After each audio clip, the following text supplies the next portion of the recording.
Road pui general trangin si bai vekule zanin a hianin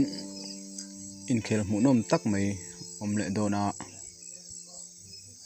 Barcelona in Manchester City anlo mi khol le dona hi friendly match turani dona amaro chu friendly match mani se Barca le Real anni chung chuanin Barca le Manchester City anni chung chuan nom don ti hi chiang ani eng stage apo eng game apo ni se eng level apo ni se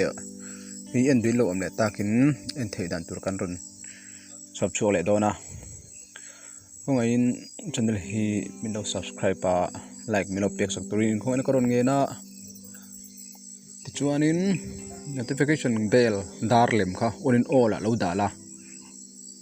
video thar lo chua pengini first zia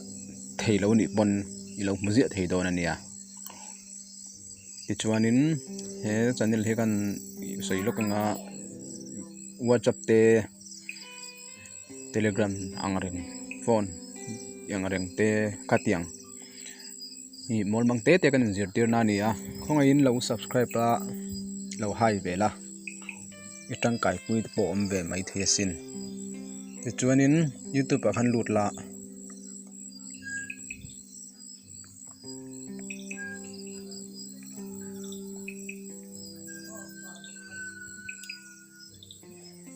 chuanin search na khanin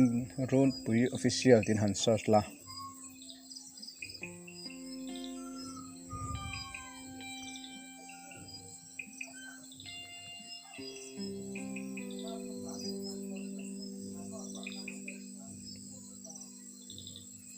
chuanin hei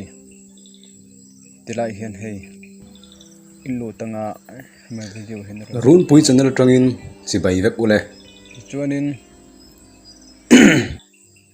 iron luta helai ta hian click la hei Inkhel internet chu ka lo da ati hian ita ka dai ka click thelo tinom thina comment hin lut lenga ti hian karon pin le don nia pin post a hin lo ka lo da bokang description hi click thelo chuanin pin post ami hi click thei em ang nangmani phone lampang a fel ni ngat chuan hani post sem lo subscribe pa mino like sak turin khoina karon ngen tak meu ani Inkhelh endom vekule